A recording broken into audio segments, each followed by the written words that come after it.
Sit ready. Attention.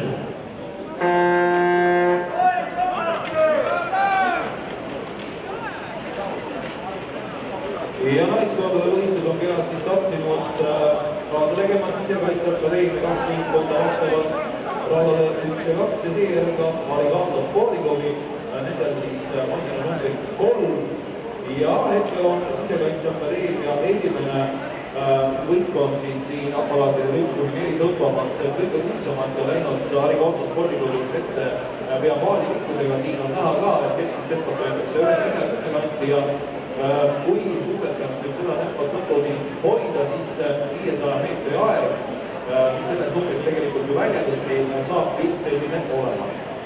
Ja tõsiselt tugevalt on Sisekaitseakadeemia esimene koosseis siin alustanud, nagu me näeme, siis iga tõmbega jäävad konkurendid maha ja Arigato, kes on siis paadi number 3 liikumas, on hetkel teisel positsioonil.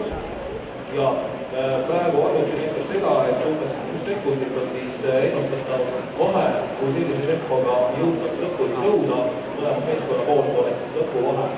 Ja 1.39,2 ennustab lõpuaeg praegu 100 meetrit on jäänud sõita, Sisekaitseakadeemia esimene võistkond on läinud täiesti oma teed ja keegi enam neile ohtikuks ei saa ja siin näemegi, et 50 meetrit kõigest jäänud ja kas saab aeg tulla ka nüüd alla 1.40, no nüüd on läinud juba natukene siin grammi võrra peale ja tundub, et siiski alla 1.40 ei suudeta tempot hoida seal üksi ees ja 1.41 on võistluste liidri tugevus hetkel.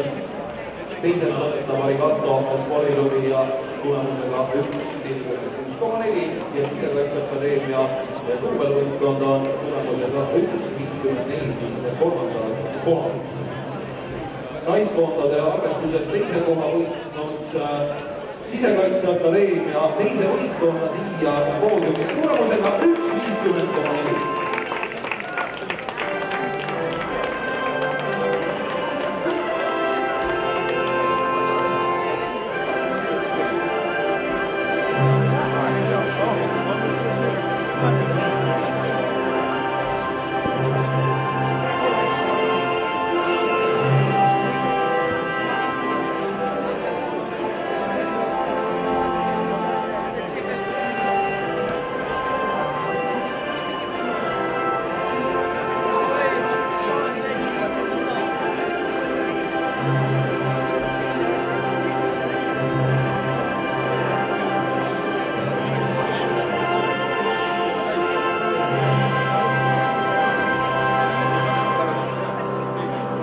Ja võistlusklassi võitjatena kuulutame kutsuna välja sama õppeasutuse esimese võistkonna Sisekaitseakadeemia esimene võistkond tulemusega 1.41.